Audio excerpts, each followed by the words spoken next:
Ragadana Sakana, prošli smo i Bava Bhakti i sada dolazimo na nivo prema.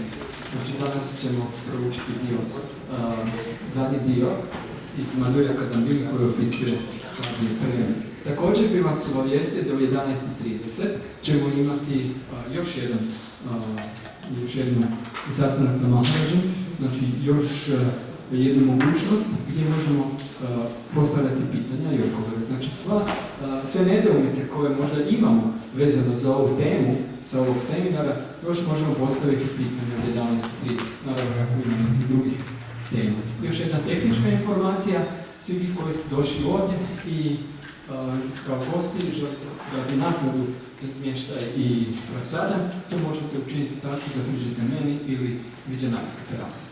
Hare Krishna. Hare Krishna. Jai Radha Kunja Vihari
Thank you.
His confounder, Acharya,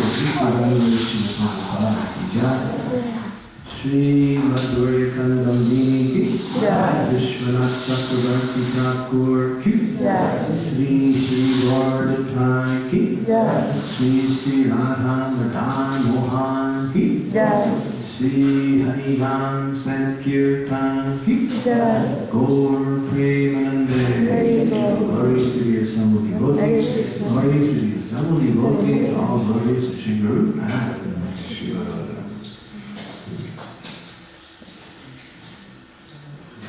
Hare Krishna. Is there anyone here that didn't receive one of these sheets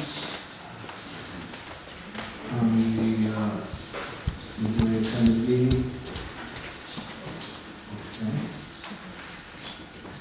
And for some of the back there,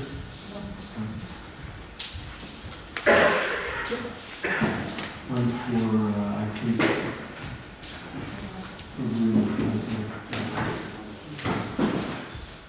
one more.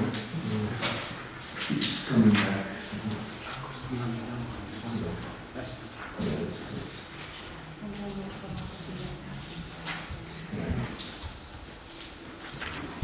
So, Om Vishnu Padaya, Krishna Prasthaya Bhutaya, Shrimati Bhakti Vedanta Swami Namaste. Namaste Saraswati Deve Gauravani Pacharine, Nirvishista Sindhyavadi Vasyatra Vesajaya, Om Agyan Tunavandasya, Kinarjana Salakaya, Saksu Unuvaditam Yeda, Tasmai Shri Gurave Namaha, Sri Chaitanya Manobhistam, Statikam Yena Bhutale Swayam Rupa, Kadambini Tadati Swam Tadatikam, Shri Krishna Chaitanya Prabhu Nityananda, Sri Advaita Gadadhara, Sri Vasadi Lord Bhaktivinoda, Hare Krishna, Krishna Krishna, Hare Hare, Hare Ram, Ram Ram, Hare Hare. So this is the final lesson out of 4 lessons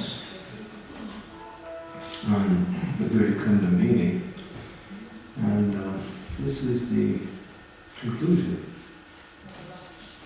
And that Madhurya Kadambini talks about the different stages of bhakti. Adastrada, Sadhu, Sangha, Majana, Kriya, Anartha, Nivritti, Ishta, Ruchi, Ashakti, Bhava. and ultimately prema.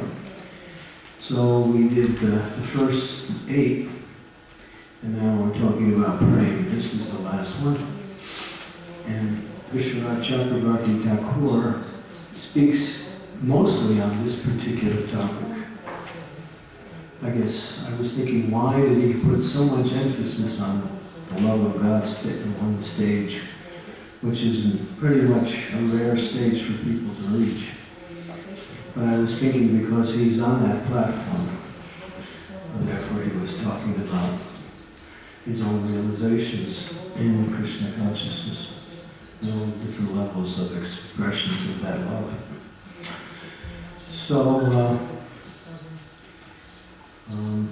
try to speak on something that is impossible to speak of. And that's usually Krishna consciousness, to give you something impossible, and you gotta somehow make it possible. It's called extra mercy of the Lord. It somehow has to come and descend in order to speak something justifiable. So just to do a small review, you have your graphs in front of you, the sheets. And, those of you who didn't receive one, I got no here yet. Did everyone got one? So the different stages are faith. One develops faith, begins to associate with devotees, starts practicing Krishna consciousness, and then under the guidance of a spiritual master, but struggles with the senses, the mind, indecisions, various types of inabilities to hold.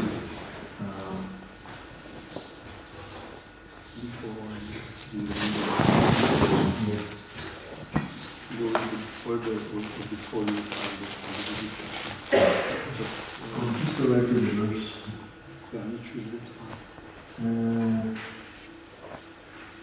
This is when Lord Chaitanya explained what his guru told him to do, and this is the symptoms of transcendentalism. The discussion starts maybe 15 minutes. Let me see the actual Sanskrit and I can tell you this.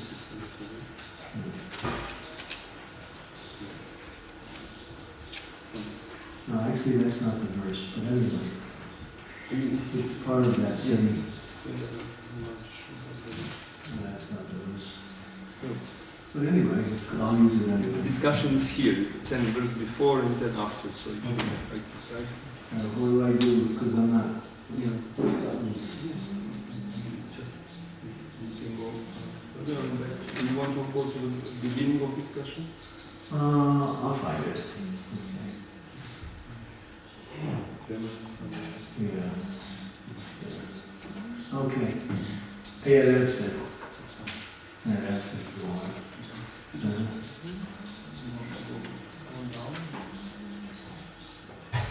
Go to the actual, go to that verse again, just have it. Give me the actual, yeah, no, that one, give me the actual Sanskrit. That's not easy. Anyway. I mean, it's here around. Anyway, it's all the same. Yeah, they're very similar. Discussions here. It's actually, it's not a Bengali, it's a Sanskrit verse, that's why. I'll try to switch. Okay. So, then, when you're struggling with different things, you're working in the directions, you're struggling with false pride, sporadic endeavor, various types of attachments, and then you work through that. And then the anartha nivritta stages, you try to clear away all these what they call anarthas, things that you don't want, things that have come by association with the material energy, things that have come by being attached to material life, and things that come just by having a material body. So when one starts to struggle on that platform, anartha nivritti, and works to free themselves from all these attachments, then one starts to develop a steadiness in Krishna consciousness until we come to free ourselves from at least 75% of the anarthas. There's 16 major anarthas, so 12 have to be destroyed before you can actually come to the platform of Vishnu. Nishta means, even in Nishta, one will still struggle with various, let's say, anarthas, but at the same time, they've reached the platform of goodness in the execution of their devotional service. And you can't stay steady on passion, you can't, obviously ignorance is, just the most abominable mode there is. Anyone who acts still in ignorance is really, hasn't made any advancement at all. Ignorance means you're just always angry, greedy, lazy, critical, like that. That's the... Ha! You found it! Oh, that's it, I can tell by the Sanskrit. Yeah, that's the one. Yeah, that's it. Yeah, that's the one. Thank you. You did it. You did it. And so, yeah, we actually, are fixed. And then when that fixation becomes full, then one reaches the platform of ruchi. Ruchi is a sweet taste. It's a sweet taste that is mostly there. It may disappear occasionally, but one is feeling happy. There's a sense of joyfulness that comes when one reaches the stage of ruchi. One is happy. They're not morose anymore. They're only eager to hear and chant the glories of the Lord, associate with great souls, and perform devotional service. They don't want to be bothered with the life anymore. And we talked about the symptoms of ruchi. When one is a little bit more advanced, it doesn't matter who's singing, who's talking, or who's doing what. It doesn't matter as long as it's Krishna Katha, they like it. One who is less advanced on this ruchi platform, they require what is called excellence of elements. The kirtan has to be sung nicely, instruments have to be played together. Yesterday we had a beautiful kirtan, and the excellence of elements were completely absent, but everyone was dancing like a madman. The person who was leading it is not here, that's why. Maybe he is, I can't see. He's gone. But he was leading it yesterday, and he couldn't sing for anything. He was the worst singer I ever heard. But not really that bad. I'm worse. But because he had so much bhakti, everybody was bouncing around like rubber balls. So yeah, it's the bhakti that is important. Even though the excellence of elements, the kirtan was a little, not what you say, melodious. But see, these are Bhakti Siddhanta Saraswati. He used to lead kirtan, and everybody looked down. He would have a terrible voice. Well, that's in my spiritual master. He couldn't sing. But when he would sing, everybody was in ecstasy because he was the Bhakti. I'm using that because I have a terrible voice too, so I don't have any bhakti either, so that's a problem. Double whammy. But it's the bhakti that inspires the person on the platform of ruchi, and more than the actually what we say glorious and perfect expression of the melodies. Of course, for preaching, Prabhupada was very strong that melody and instruments and singing should be done nicely, because he said you will never attract the Westerners unless you perform kirtan nicely. They require that. But in India, they bang on the drum. Gang, gang, bong, bong, bong. Everybody goes, it's like the bells ring. Bing, bong, boom, boom, bong, boom. Gang, gang, gang. Everybody's dancing and chanting. It's like wild, Indian kirtans. Subhadra, I don't know if you'd fit into that one too.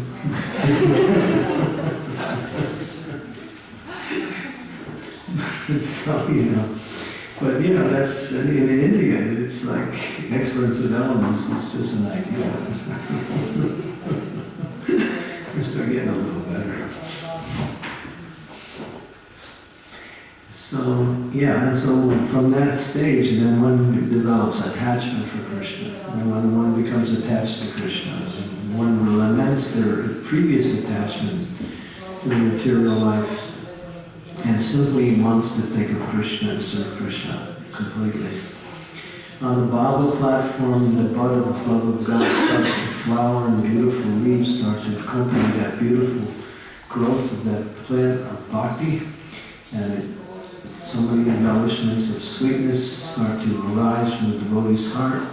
He cries, he laughs, he sings, he dances. And he sees Krishna, Krishna comes, Krishna disappears, then he cries again. These are different symptoms. Now we're going to go to prema. Watch out. Ooh. I don't know what I can say about this one.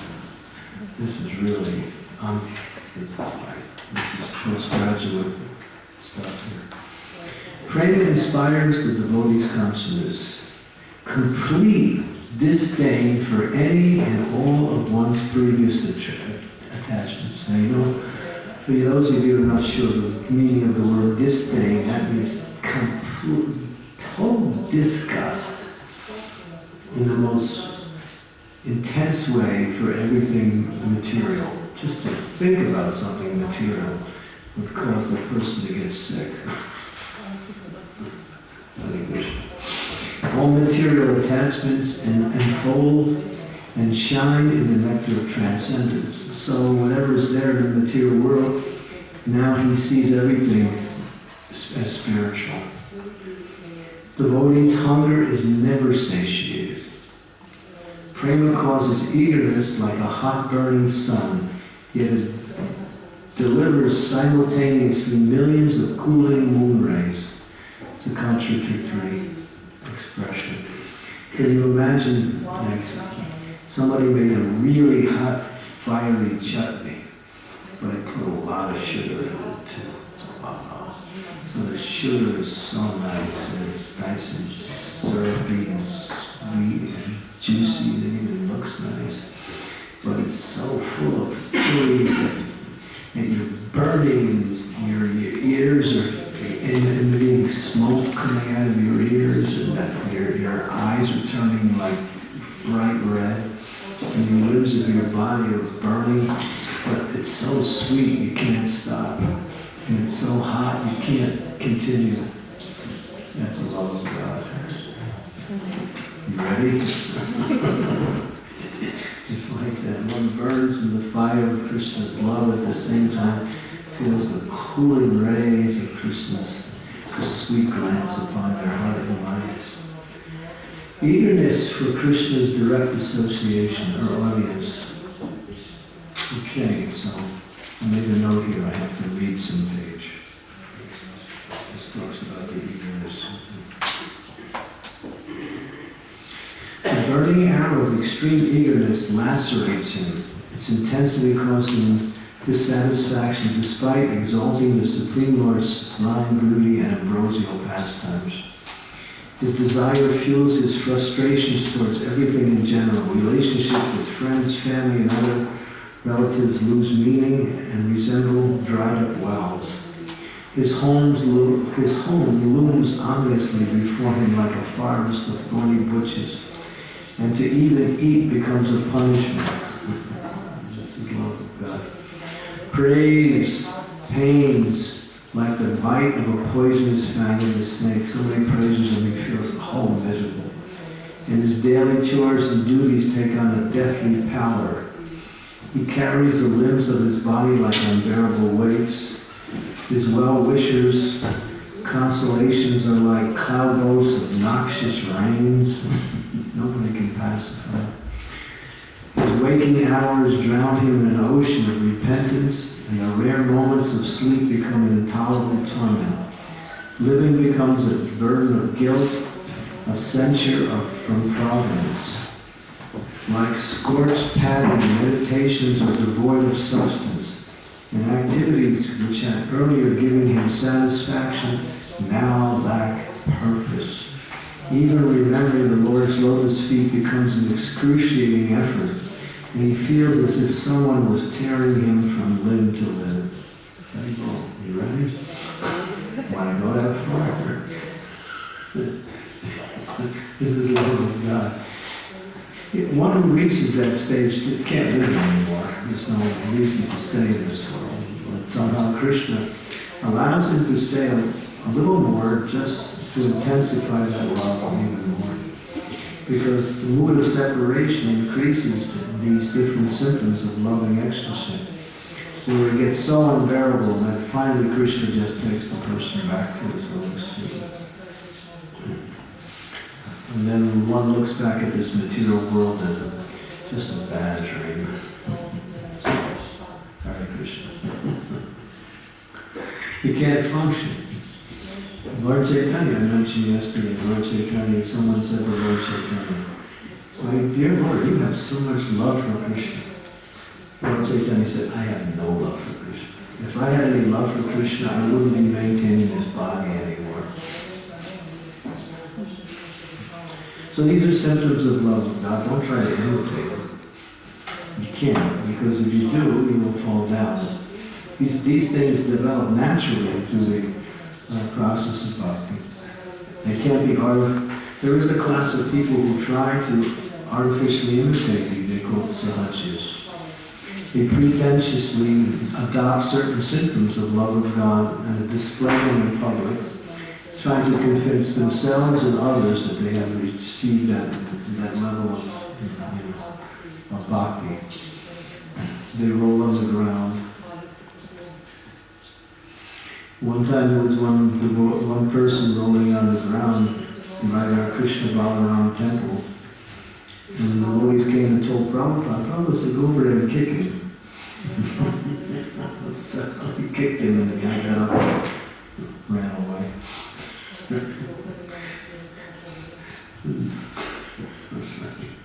Another time the same thing happened.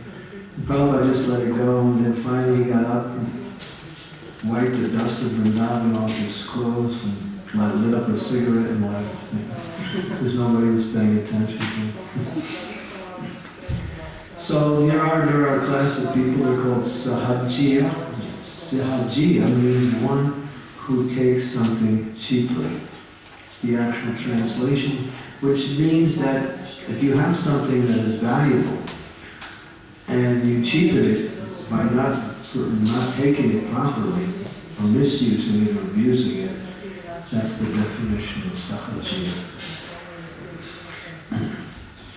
You can't give a valuable jewel to a little child. He'll just roll it on the ground. He doesn't know what it is. Or put it in his mouth and suck on it. So in the same way, sahajiya means one who is trying to imitate something that is, very much the treasure of life, love of God.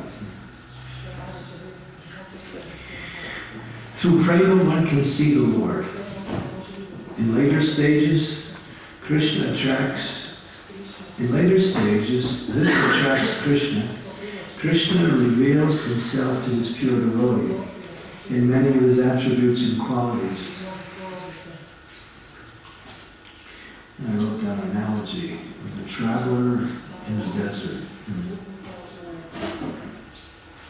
Traveler in the desert, let's see.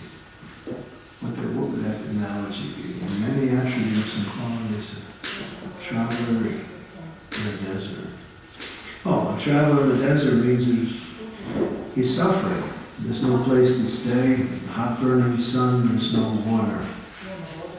But then when Krishna appears as the oasis, that refreshing, cooling water that quenches his thirst and gives him such happiness and satisfaction. So Krishna will appear to the devotee in front and make him feel happy. But then Krishna leaves. It's one thing about Krishna, he doesn't stay long anywhere. He just keeps moving. Unless you're a fast runner, you can't keep up with him. Even if you are, you still can't. He just keeps moving. I got him. Where'd he go? He's gone. Krishna first reveals himself through his beautiful form. So for a person in praying, his beautiful transcendental form, which attracts the minds of all of us. We're attracted mostly to Krishna by his beauty, right? Mostly.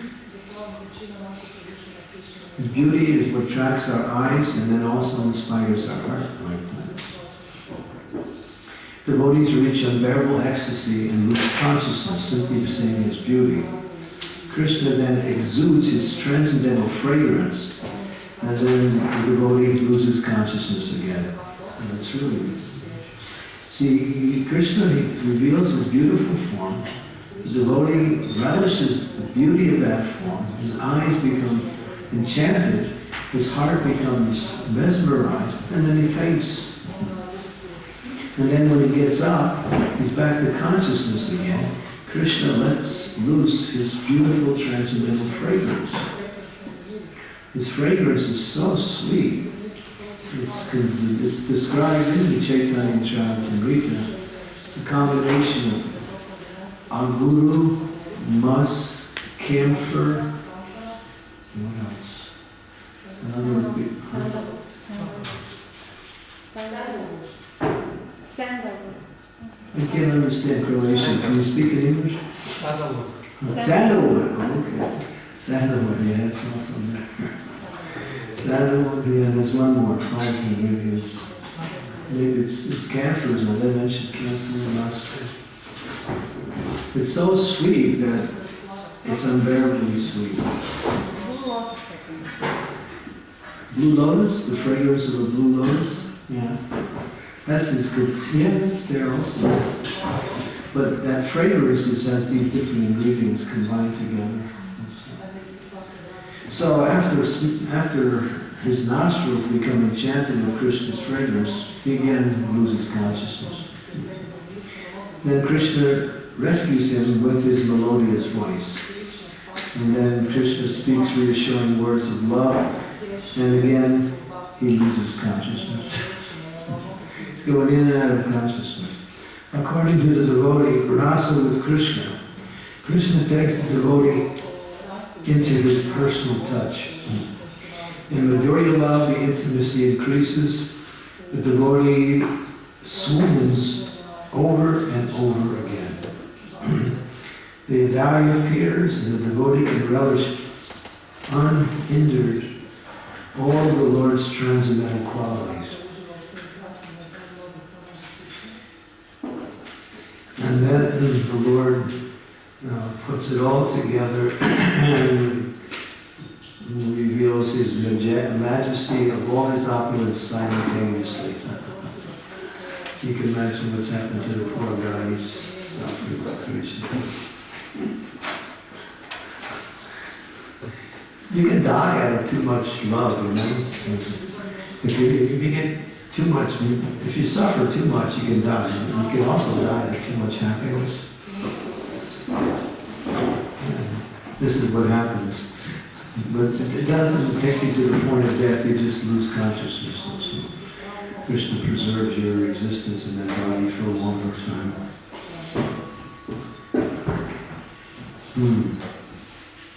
And then Krishna does something. He shows his compassion and mercy, which is the 7th opulence, anugraha. And the devotee feels peaceful with Krishna after putting him through all these ecstatic symptoms based on his bodily qualities. Then Krishna shows him some compassion and mercy, and the devotee feels happy. Do we have a Srimad Bhagavatam, 1st canto, 16th chapter there? Turn to verse 26. Now, there are 18 faults that overcome the conditioned soul. 1:16, 26. Okay? Yeah. These are, I'm going to read some of the qualities of the Lord. 26. Okay. So this is a series of 4 verses in one. Krishna, these qualities reside in Krishna. Truthfulness, cleanliness, intolerance of another's unhappiness. Krishna is so kind that he incarnates in every species of life. All 8,400,000 species of life, Krishna is there. So be careful when you look on the floor, you might see a cockroach. If he has a peacock feather, don't step on it.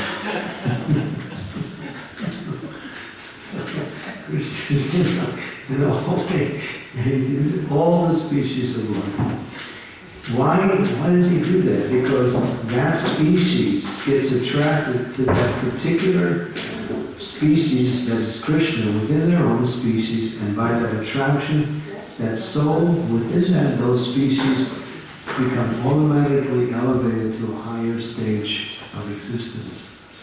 It doesn't really explain, but I would assume they go right to the human form of life. So Krishna does that. He just to show his love for his parts and parcels, he incarnates in every species of life. 8,400,000. Another quality of Krishna is the power to control anger. He's self-satisfied, he's straightforward, he's steady in mind. He controls his senses, responsible, he's equal to all, tolerant. He has equanimity, faithfulness, knowledge, absence of sense enjoyment, leadership, chivalry, influence, the power to make everything possible. He discharges his duty, complete independence, dexterity, fullness of beauty, serenity, kind-heartedness, ingenuity, gentility, magnanimity, determination, perfection in all knowledge, proper execution, possession of all objects of enjoyment, joyfulness, immovability, fidelity, fame, worship, rightlessness, being as the Supreme Personality of Godhead, eternity, and many other transcendental qualities which are eternally present in him and never separated from him. He's the reservoir of all goodness and all beauty. Now he's appeared on this earth during the age of Kali as Sri Krishna Chaitanya Mahaprabhu. Okay. So, these are some qualities of Krishna. Any comments on any of those qualities? I know I read it quite fast. Okay, now this section also talks about the 18 faults. These are the 18 faults that cover the conditioned soul. You ready to hear about your faults? Of course, I shouldn't think you all have faults, but I'm just talking generally. Okay, you're an illusion. Sleepiness. Tomorrow's giving class again, time to take rest. Uncivility. That one fits me.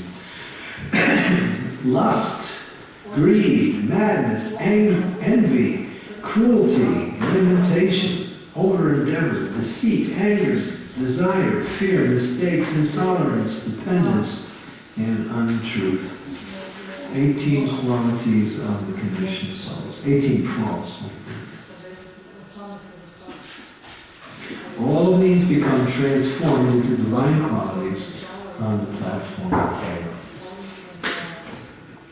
So all these qualities actually attain perfection. The Prema Bhakti delights in all the Lord's divine opulences, and he strongly feels the protective love of the Lord. The Lord feels indebted to his devotee for tolerating so many difficulties and disturbances in order to serve him. And the loving Lord wants to offer everything to his devotee, but he cannot think of anything to offer, so he desires to offer himself. He told that to the gopis. I cannot repay your love. There's no way I can. You have to be satisfied with the happiness that comes from your own love. I can't give you anything. I don't have to, I'm not qualified to reciprocate the love you offer me. That's how grateful Krishna is. He never thinks that, he's so great. He sees this devotee actually being greater to him because the devotee has such love for Krishna. Therefore it attracts Krishna's mind and heart.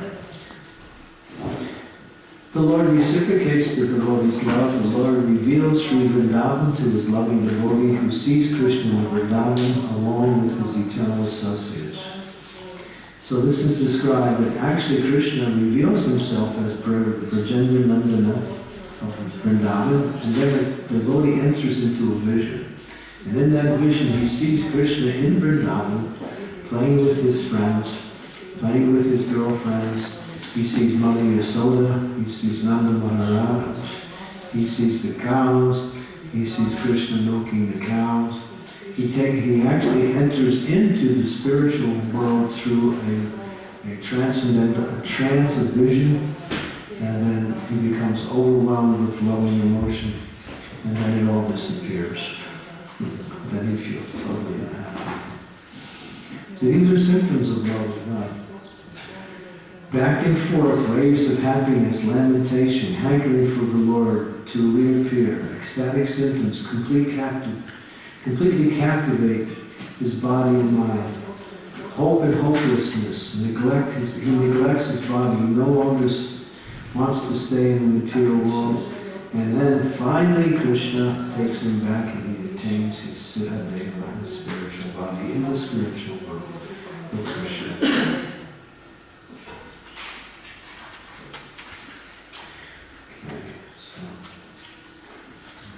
Something to look forward to. And so there are different stages of prema. Sneha, when the heart melts with excessive love. We can stop me and we can discuss some of these. Mana, extreme affection that uncovers new delightful regions of loving exchange, making the beloved externally behave in a capricious way. Pranaya, a type of mana that induces the beloved to feel on equal terms with the lover, thus bringing about quarrels of love between them. So one actually comes to the stage of feeling equal with Krishna, and then there's a love or a quarrel. Krishna, why did you leave me? And Krishna said, there's something to do. No, you just make an excuse. Devotee argues with Krishna. Lover's quarrel. Raga, conflicting emotions in the beloved, sometimes unbearable lamentation, and sometimes extreme happiness, while waiting expectantly to meet her lover, Krishna. Raga, that love that makes the beloved experience just her old lover as if meeting him for the first time. We've already had an association with Krishna in the spiritual world and completely forgotten. Now, again, it's revived. And of course, the highest stage of love, which is practically impossible for the conditioned souls to attain, Mahabhava, says that Chaitanya Mahaprabhu, Radharani, and Madhurya Puri are the only persons who have attained that stage of Mahabhava. Because it says no fourth person has attained that stage. It's the highest expression of love with all its diversity and complexity. This is not found in any other loving exchanges. It makes it sound like it's available to us, but the Shastras say it is practically impossible to reach that level. But it may be once you return to the spiritual world. Any questions on love of God? I know it's a little hard. Yes? Govinda Maharaj left the body in this stage. She's talking about the disappearance of Govinda Maharaj. His disappearance was quite extraordinary. He was he was reading, reading or talking, I think he was talking, maybe reading and talking, to a small group of devotees in his room in Mayapur. It was on the appearance day of Bhaktisiddhanta Saraswati. I was there in Mayapur at the time. I was next to his room there. You were there? Outside his room. You were outside the room? Really amazing. And at one point in talking about Krishna's return to Vrindavan, I think it was, how Krishna, was feeling so much separation from the residents of Vrindavan that on the plea of the residents he returned, and that's called Rathayatra, of course. When Maharaj got to that point, he just started to become overwhelmed with love, and his eyes closed, and he stopped speaking. So the devotees, many devotees knew he used to go into trances many times. But this time he went into a trance and never came out. He simply left his body at that point. He was just reading and talking about Krishna, and he just went into ecstasy and disappeared. It's quite miraculous, amazing.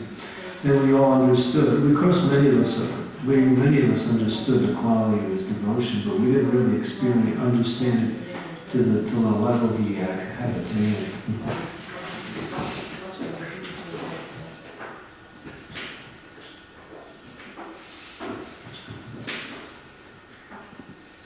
Did you see me there? I was there. I came to the room later. I was outside the room, and one devotee was very screaming, "Where is my Gurudev? Where is my Gurudev?" Two brahmacharis were killing him out. And then I went to inform Prabhupada Maharaj and others to come. They all came. Ishani Mataji, she brought Mahagaland and philosophies. I couldn't get into the room, it was too crowded by the time I arrived. It was I was in the Gurukul. I didn't dare to enter. Huh? I didn't dare to enter inside. I wanted to, but I couldn't get in.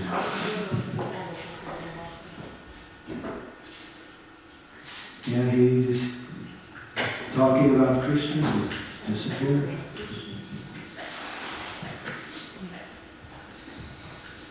When Prabhupada first met her, he gave her first, second, and third initiation all in one ceremony. 3 initiations all at once. First, second, sannyas. Everything in one. He met Prabhupada when he was 45 years old. He traveled around the world. He had a hard time in Western countries. He couldn't understand how the Western countries are actually able to exist. They were so sinful. He was a really elevated personality. Amazing. Yeah, that was really, I thank you for bringing that up.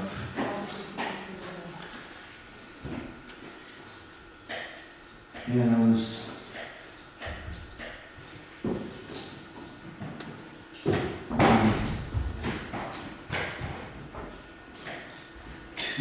what year was it? 1996. Yeah, it was the centennial year. Centennial. Yeah, it's a centennial year, 1996.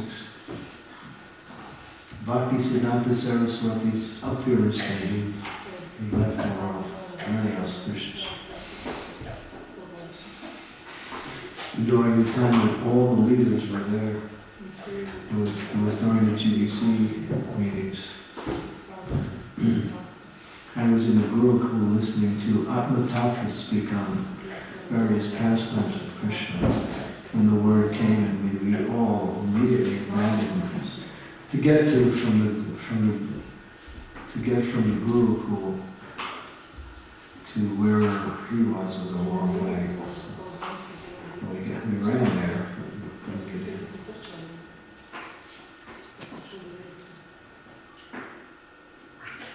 Yeah, there are many great souls in this movement. Prabhupada said that Lord Chaitanya, many of the devotees in this movement are servants and associates of Lord Chaitanya have come again to help Prabhupada spread Krishna consciousness around the world.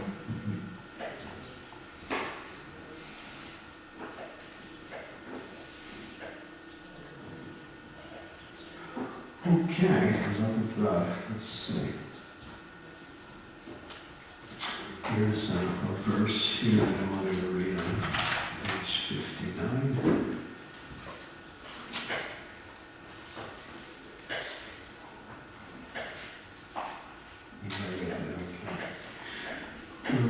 Let's see.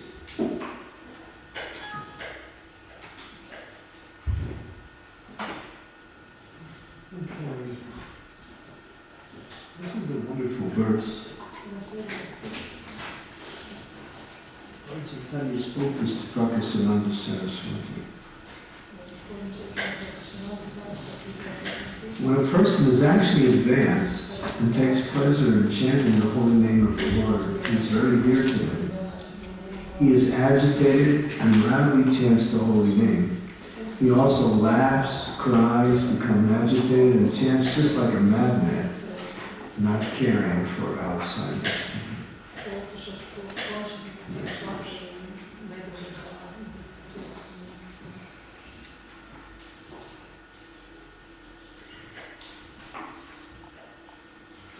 I firmly believe in these words of my spiritual master, and therefore I always chant the holy name of the Lord, alone and in the association of devotees. That holy name of Lord Krishna sometimes is causing me to chant and dance, therefore I chant and dance. Please do not think that I intentionally do it, I do it automatically. Lord Chaitanya is talking to Prakasananda Saraswati.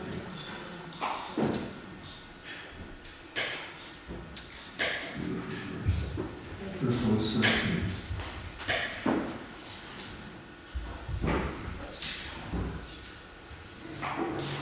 Okay, I thought I'd just read that verse. It's really a beautiful verse. Any questions? Love of God. You said that Krishna told to devotees and without devotees to keep enough reciprocate. Love. Someone could make a question how the type of Bhagavan is this when he cannot reciprocate. You have to ask him that.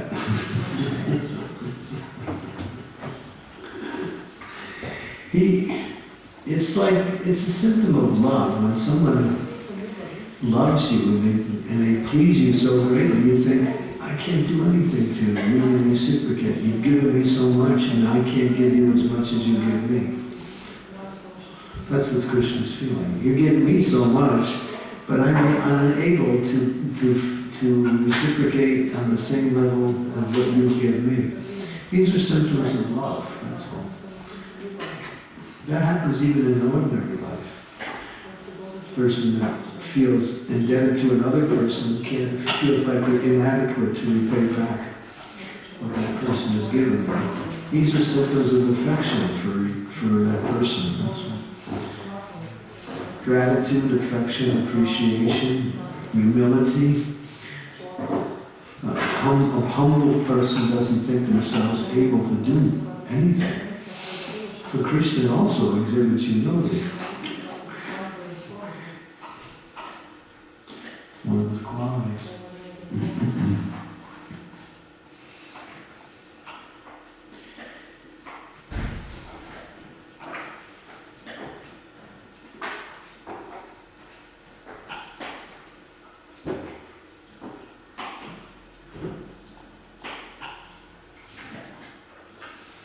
Anything else?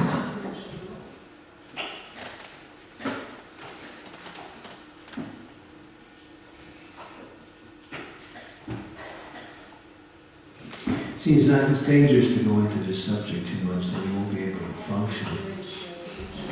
You can't do anything. You'll forget about eating, you'll forget about sleeping, you'll forget about taking care of the kids. give up everything. It's dangerous. You know, you just think, what's the use of anything in this world?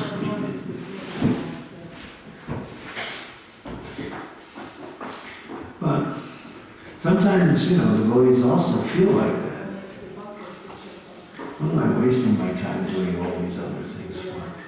I should just simply be chanting the holy names all the time and associating with the devotees.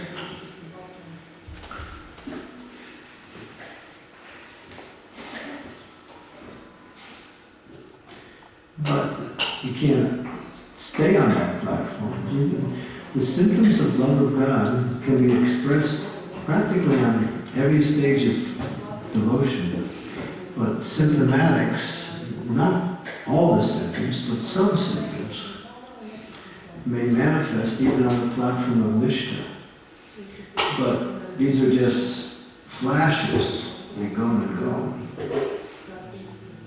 On love of God, these various types of symptoms and expressions and experiences that are constantly happening, one after another.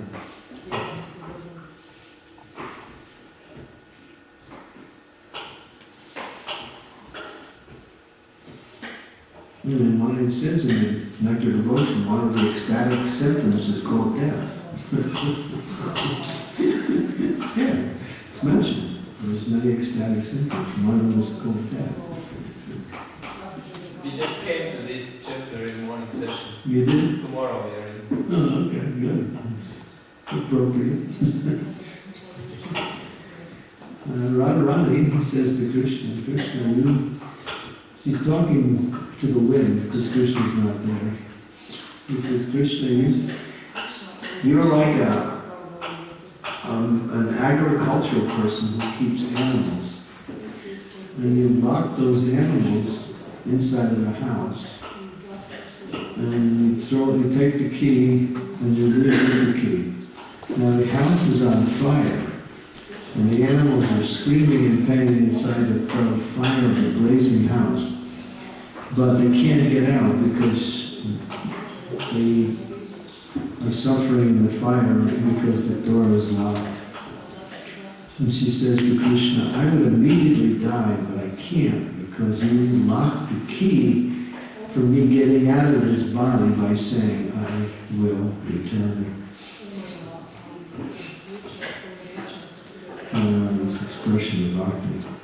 I will return. She said, because you said I will return, that keeps me alive. Otherwise there's no purpose in my existence.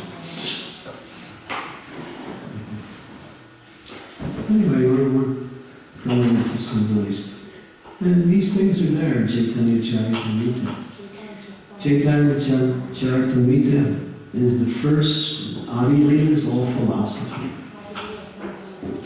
It's mostly philosophy establishing the tattva of Guru, establishing the tattva of Nityananda, Balaram, Advaita. Also Chaitanya Mahaprabhu talks about his early pastimes as a young boy. It puts everything in perspective. Who is Chaitanya Mahaprabhu and what is his tattva? The second, Madhya Lila is mostly that tattva is being played out in various leelas. And in the last stage, it's all about love of God. The Lord Chaitanya goes into the mood of Radharani and exhibits all these ecstatic symptoms. The sweetness of Krishna's body, the beauty of Krishna's body, separation from Krishna, living at the Gandhara. All these things are part of the last part. So Chaitanya Charitamrita starts with Tattva, Lila, and then Supreme Lila in the ecstasy of Lord Chaitanya's separation from Krishna and the mood of Radharani. It's the highest religious scripture that is available in terms of the subject matters that it deals with.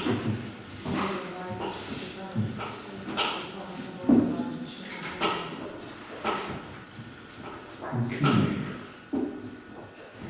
I know it's hard to ask questions on this, but unless you do, I'm going to go to sleep. One of the symptoms of ecstasy is sleep. Yes. I have one. question regarding the Madhurya Puri. Is he the person actually who kind of opened, Candramauli brought the love of Godhead, that he opened the gate of that full love of God, but it was not manifested. Is that true? Yeah, Madhurya Puri brought it in, actually. He is called, is a term that's used to refer to it. He brought the love of God because he introduced Radharani into the process of bhakti. Before, Radharani wasn't known. It's Madhurya Puri who brought him. And Lord Chaitanya's, spiritual master was the disciple of Radharani, Vishwara Puri. So, yeah. So there's the connection between Radharani and Lord Chaitanya. It's coming in the Sampradaya of Madhurya Puri. Madhurya Puri, his identity is that he's an eternal associate in the spiritual world. He's a kalpa-vriksha tree. Those trees that when you can go in the spiritual world, you ask anything from that tree will provide whatever you want. Prabhupada said, in this world, each tree may be able to give you something. But in the spiritual world, there are a type of trees that if you approach them and request anything, they will give whatever you request. You call it desire trees, chintamani trees, or kalpa-vriksha. So Madhurya Puri's actual identity, he is one of those trees in the spiritual world. That's why it says that no fourth person had the level of bhakti that Madhurya Puri had, except for Lord Chaitanya and Radharani. He's very exalted personality. You can't understand his level of bhakti. He's not only on the love of God, he's on the highest platform.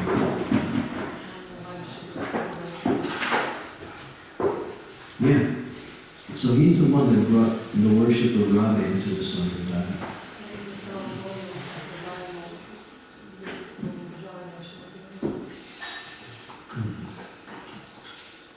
And sometimes we consider that Radharani is not prominent or is hidden like in the Radharaman temple. She's there, but... She's there, but we can't see her. Yeah, it's like that.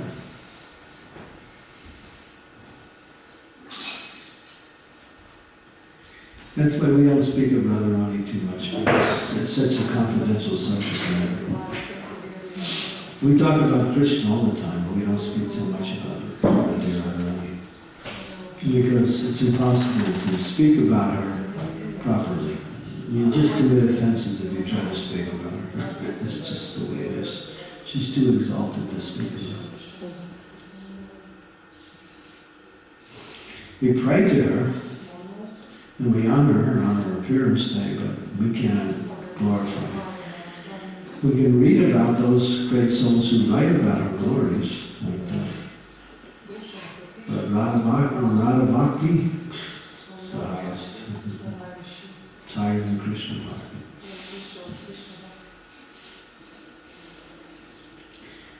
There's somebody higher than Krishna.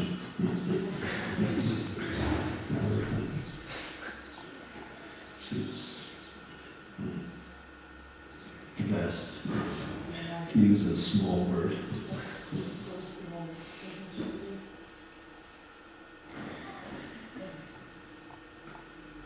But we take, she's best in everything, but we take service. She's best in service, so we take her as example. Yeah. Prabhupada writes that song, Radha, what is it? Radha Kusi, Radha Shimata Radharani Kusi Habi.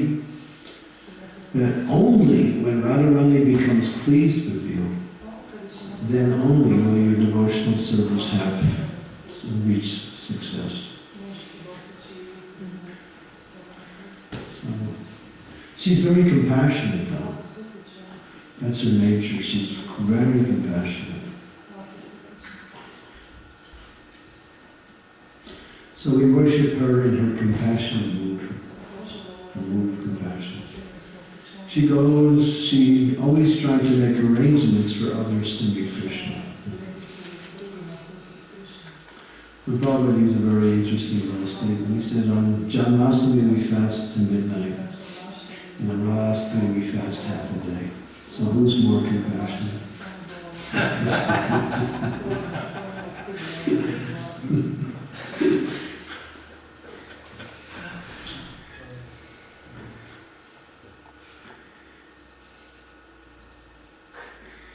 Sukadeva Goswami didn't even mention her name in the Bhagavatam. He refers to Radhanandan, that person who has the topmost worship. There's two reasons why he didn't mention it. The one reason we know is that because if he did mention it, he would have went into ecstasy and were not unable to complete his narration. So to avoid losing consciousness and continuing with his service, he didn't mention her name, although he referred to her in this one verse. The other one is that Sukadeva Goswami was sitting amongst many sages and saints. Not only Maharaj Parikshit, but there were sages and saints who came from all over the universe. And he understood their quality of bhakti wasn't to the level where they could hear about Radharani. So that's another reason it's mentioned that he didn't speak, because they weren't able to understand, or weren't qualified to understand. They didn't have the adhikari to understand. It's only by Chaitanya Mahaprabhu's mercy that you can understand anything about Radha and Krishna. Without Mahaprabhu's mercy, there's no chance you can't even touch Vrindavan. It's all coming through the mercy of Lord Chaitanya. So therefore we approach Vrindavan through Gaur, what's the word? Gaur Lila, Gaur guidance, Gaur, everything is Gaur for us. Lord Chaitanya is everything.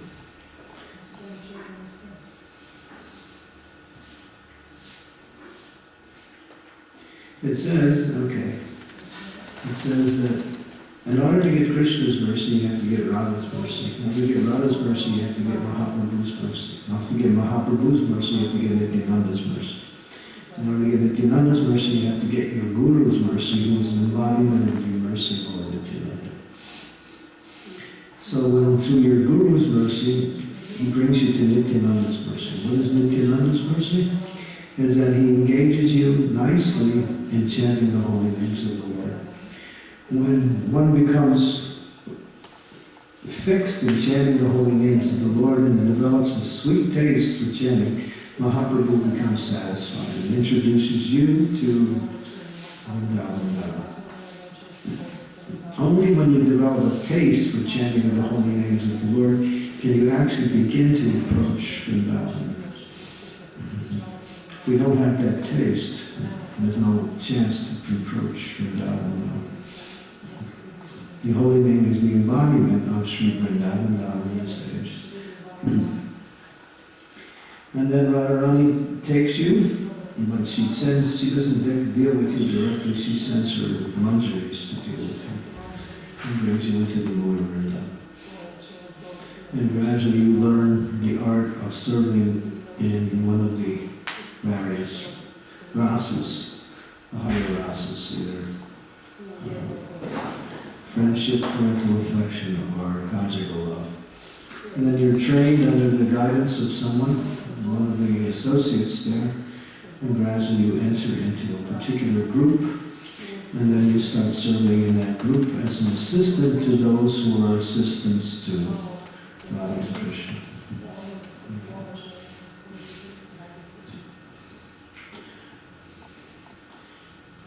Or if you're Candramauli, you also enter in the same way. There's a story. Arjuna, the warrior, wanted to understand Krishna's pastimes in Vrindavan. He was talking to Krishna. Krishna just laughed. He says, "You?" And Arjuna was serious. what is the gopis' love for you like? Can you explain it? Krishna knew he couldn't explain it. All he could do was do something. So what he did is he created a situation where Arjuna was transformed into a gopi. There's one gopi, it's called Arjuna Gopi. It's mentioned. And then there's a whole pastime where he's put under the guidance of someone. And they say, who's this gopi? We never met him before. Where are you from? Where's your village? A new girl on the block. And then when he's there with his, I think he's got his bow yet, I don't know. Anyway, then he finally gets to experience in the mood of Manjari, you know, what it's like for Madhurya Lila.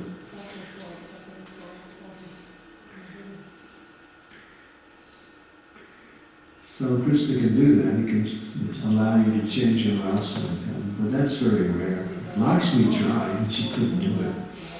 Lakshmi tried to get into Vrindavan, she wasn't able to get into Vrindavan. She performed all the austerities, became qualified, but there was one disqualification that caused her not to enter, and that was that she couldn't give up her understanding of Lakshmi, and being Lakshmi. The Lakshmi is awe and reverence. I mean, there's no awe and reverence in Vrindavan. Krishna doesn't like that stuff. That's for Vaikuntha. So she couldn't get in. Shiva, he also wanted to get in.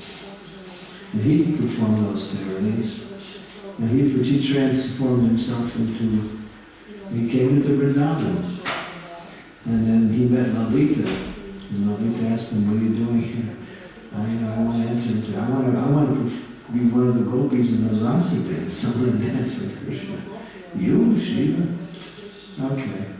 See that pond over there? Take a bath in that pond. Immerse yourself completely. So he did it. He came out and he was a little girl with a moon on his head. He still had his moon, you know. And then Krishna saw, oh, it's funny gopi. Krishna started to laugh. And then he realized it was Shiva. And he said, Shiva, no, you can't come in and do rasa dance. But you can do one thing. I'll give you some service. You can guard the dance. So he did what he was called Dikpala. He guarded the rasa dance from any intruders that would disturb Krishna's pastimes. So he couldn't come in directly. It says that when the Krishna dances the rasa dance, the demigods come to watch, but all they can see is the. Let me see, how is this explained? They can see the gopis, but they can't see Krishna in the rasa dance, because they're not qualified to see Krishna in that lila. The wise are a little more advanced, they can see more. There's different levels of rasa dance. Krishna has this supreme rasa dance, and sometimes he does these sub-rasa dances, just to keep, things moving along. So, has anybody read Shiva Ram Maharaj's book? That 8 volumes, Naga? And nobody? All these pastimes are there. It's just one pastime after another. He's actually performed a miracle with that book. He's taken all of Krishna Leelas and put it together from all sources, all the great sadhus, Goswamis, saints, writings from various scriptures. He's put it all together. It's an amazing compilation of Krishna Leela.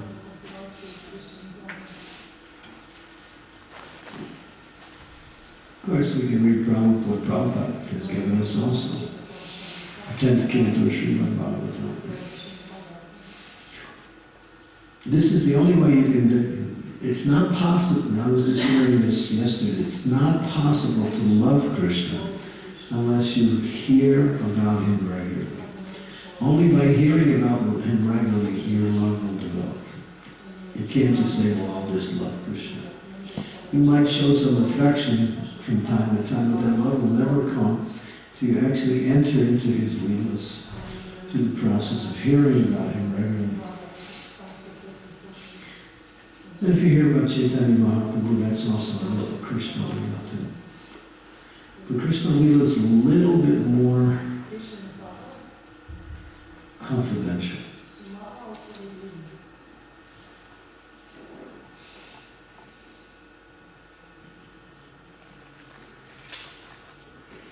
So, we have our Leelas in this world too, right? It's called Alila.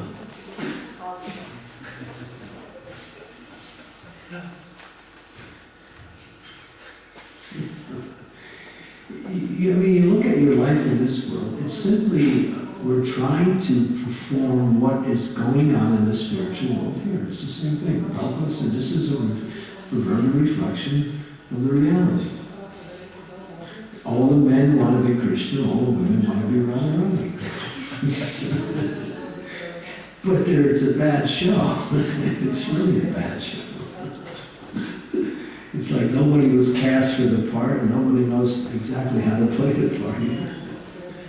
So this material world is a reflection of the reality. And every man wants to be worshipped by ladies, and all the ladies want to have enjoyable men. Like this is called, Bhumi Leela or something.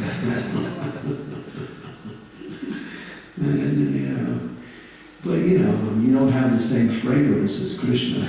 In fact, you have another fragrance that is not so nice. That's why you have to use colognes and perfumes and all these anti-stink medicines, right?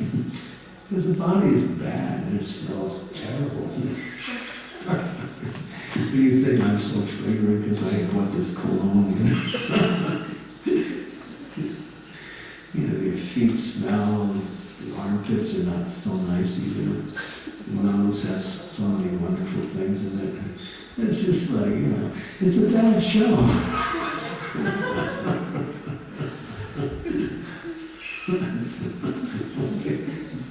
Everybody's trying to be Radha and Krishna. It's not even close, And then, the men try to have more than one Radharani, so they go to other gopis. And the Radharani gets mad. I'm your wife. What are you going to somebody else for? Well, it's just natural. That's what Krishna does.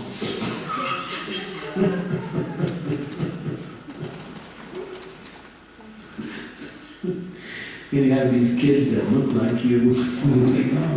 And I always wanted some successor to my existence, and you get the little kid who looks just like you. Oh, gee, you look at yourself in the form of a kid. It's really kind of funny. And the kid grows up as a kid, and then he leaves you. Takes all your money. And the leelas in this world are just like this mortifying.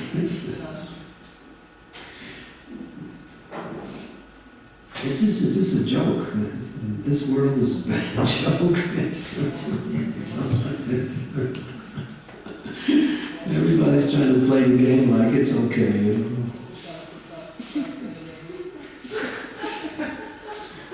When they're like,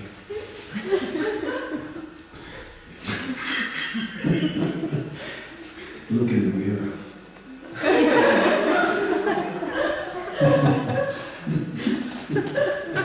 And then they're like,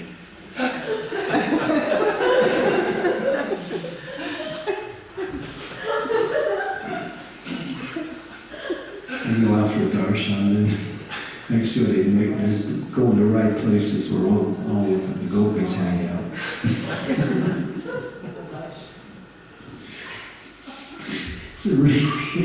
It's hilarious.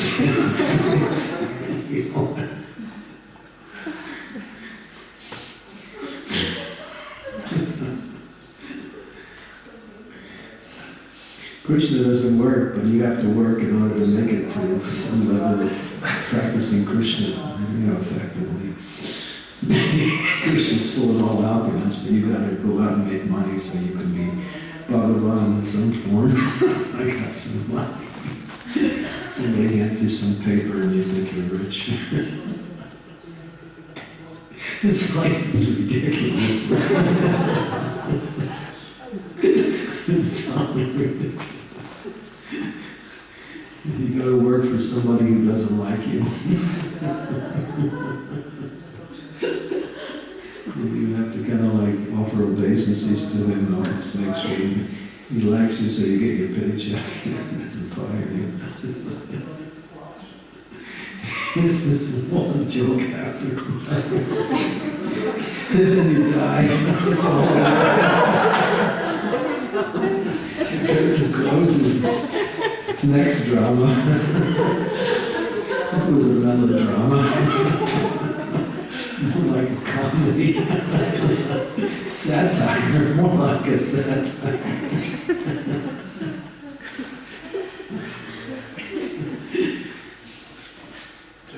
You think it's real?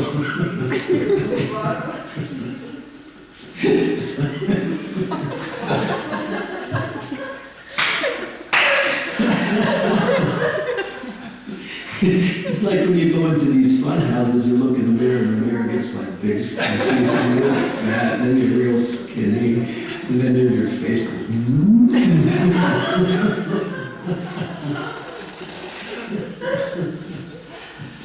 You're trying to get fat, you're trying to lose weight. You're just trying to lose weight. You can't see his feet because he's so fat, and his belly looks down, where's my food?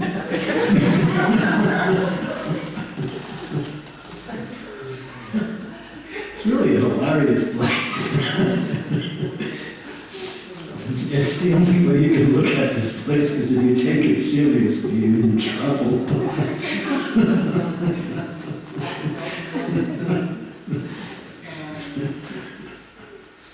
Then it's Valentine's Day.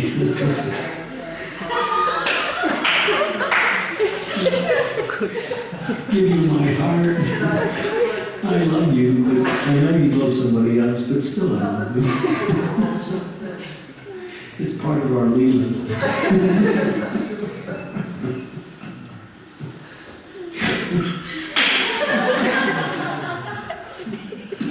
This is a riot. Prabhupada came and saved us from all this craziness.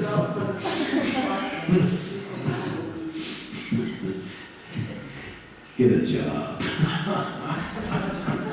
Oh my God, it's like being beat with hammers. Get a job. Oh my God. Can't believe it working. Nobody likes to work, right? If you look at kids, they just play all the time. Because that's the nature of a child, likes to play. When we grow up, we gotta work. When I was growing up, I was thinking, oh man, I don't want to grow up, I gotta go work. I don't want to go to work. I was thinking I always had to get out of work. I was always thinking how to get out of this thing called work. I never liked it. And there was that TV show when I was growing up, there was this guy, and when you said work, he would jump and he'd get scared and just say the word work. And it's all play in the spiritual world. That's all it is. But it's full of variety. Like here there's variety too, but not like in the spiritual world. There's endless variety in the spiritual world.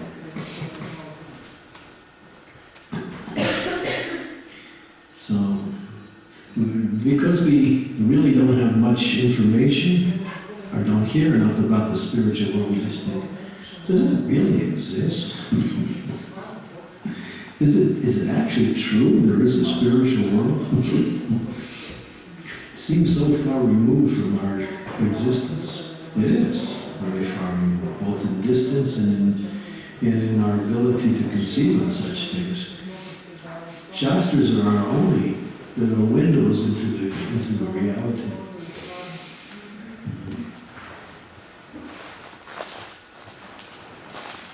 There's one girl in London, wonderful devotee. She was a brahmachari in her last life in Scotland. She died in an armed automobile crash. She came back as a Mataji in this life. She's a real nice devotee. Really, now she's dedicated her whole life to Sankirtan. She's on Sankirtan 24/7. She's out every day on the streets. She's joined a group of devotees. But she knows her last life. She was a brahmachari. So, so in one life we're a brahmachari, and in the next life we're a Mataji. So which one is the real one? Well, I'm a Mataji now, so that's what really counts. But what were you before? So it's like you're going through these different dresses. You change dress. So we change bodies, life after life after life. You get a new body.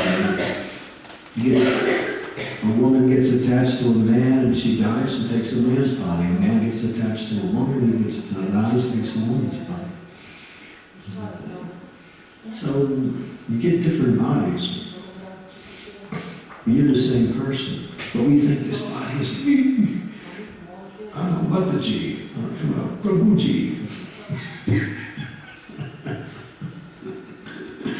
It's like, okay, you got to play the part, and that's obvious.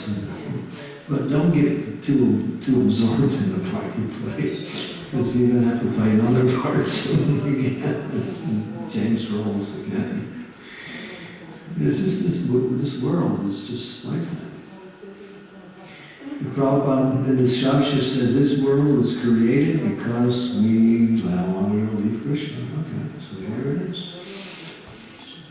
This is the show. If you want to go, create your own show.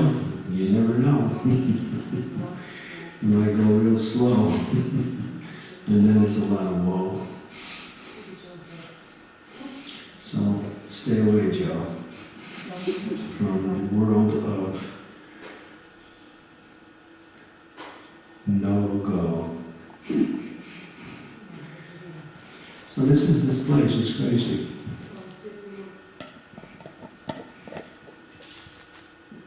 That's Prabhupada wrote that famous little treatise. When people used to see us on the streets in the early days in America, they never saw anything like it. Bald heads with these little ponytails, with flowing orange robes, white robes. They were looking at us, what is this, somebody from another planet? Really? They used to say that. These people Martians or whatever. And then then they would say, these people are crazy. They would call us crazy. And Prabhupada wrote a response because people kept saying over and over again, you guys are crazy. So Prabhupada wrote a response. And the response was, who is crazy? The pamphlet's still available, you can probably see it. And Prabhupada wrote a kind of a rhetorical discussion. We say you are crazy, and you say we are crazy. So let's discuss. So the conclusion was, one who doesn't know who he is, that's the sign of insanity. So if you think you're this body, you're crazy.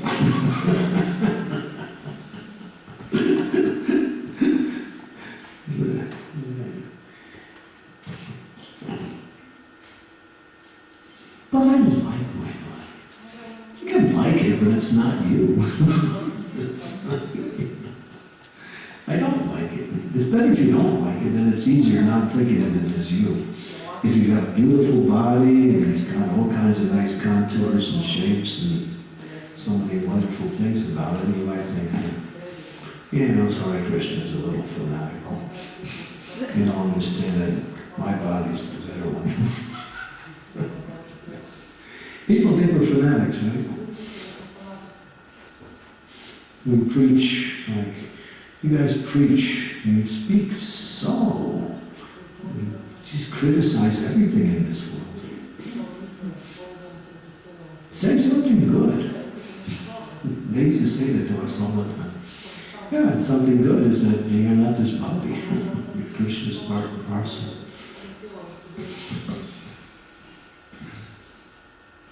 A little bit. Yeah. There you go. That's good. So, yeah. Should we end here? Okay, now you have to feed this body. It's called prashadam. That's okay. That's a spiritual act. It's not a material act. And you can. And the thing is, prashadam is enjoyable. So, as we say, enjoy prashadam. Because when you take prashadam, you're becoming spiritually purified, and you're satisfying your spiritual senses.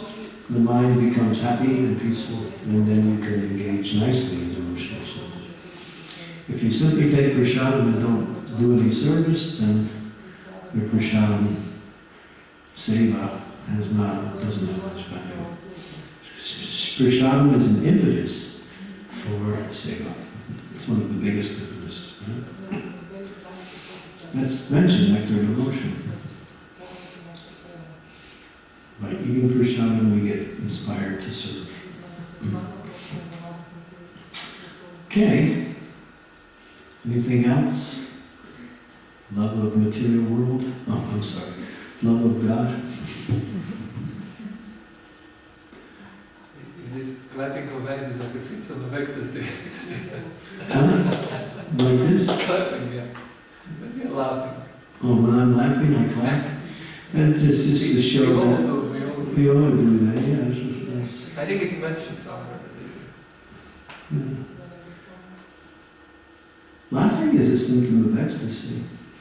It's called, there's also a sub-ras called hashya-ras.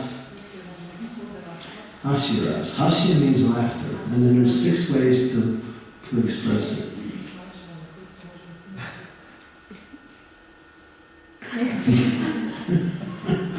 You start with a small smile, gets bigger, and it's a full smile, and all the senses start jumping in, and then pretty soon you're up in the air.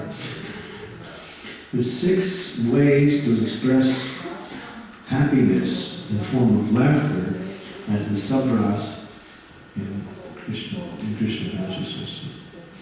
Hashya ras. Not hasti, hashya. Hasti is elephant. Hashya ras. Laughter.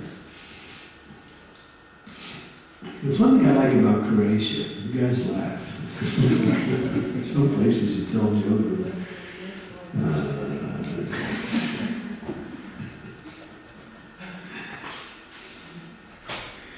Rita Anandamara, she's so funny. Have you ever listened to his talks?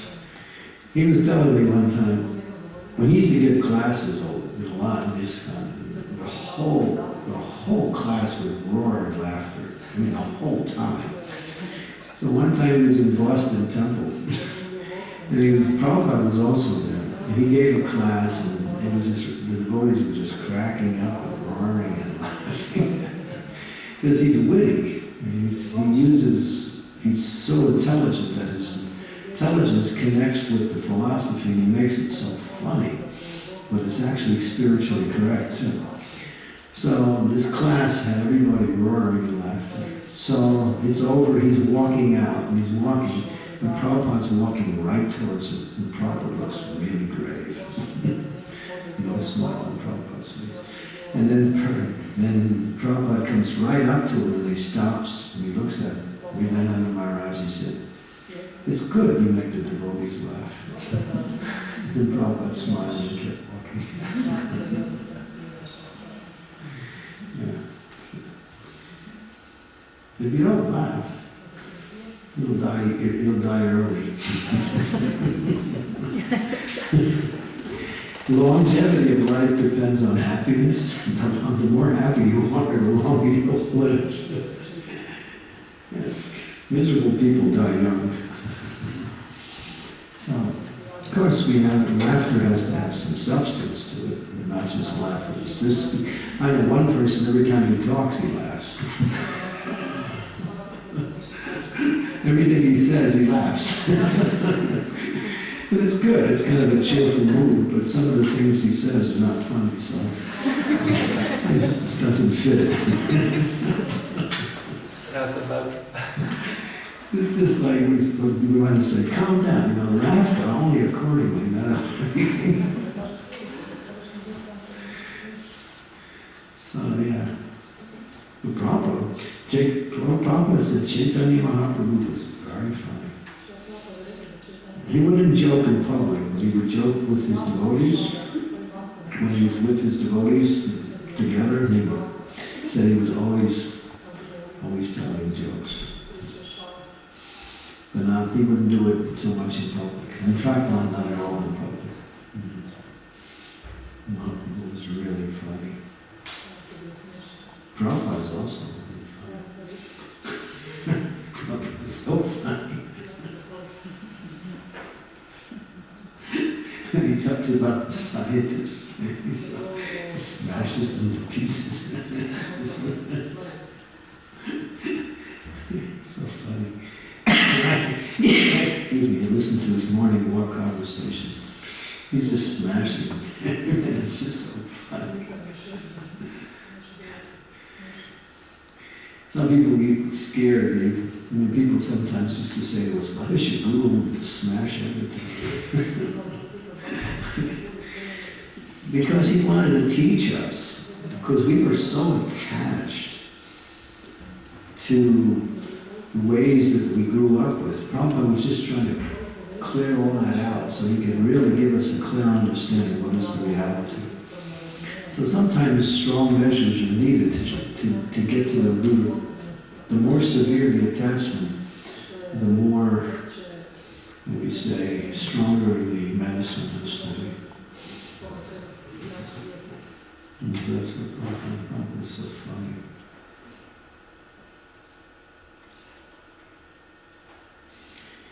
I'd like to talk about Prabhupada. So tonight maybe I'll talk about Prabhupada. I was in Sunday Peace Lecture. It's practically the best subject. Okay, so I should let you all take breakfast. We're supposed to be back here at 11:30 for questions and answers. I hope it's a little bit more lively than maybe after breakfast everybody will be fired up. Think of some questions. Yes, Prashadam has a way of transforming everything. Thank you. Hare Krishna.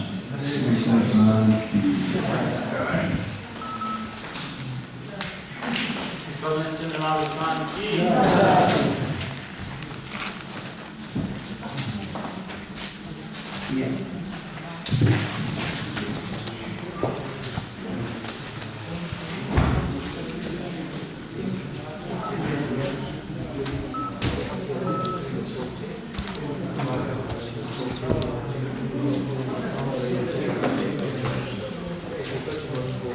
Big.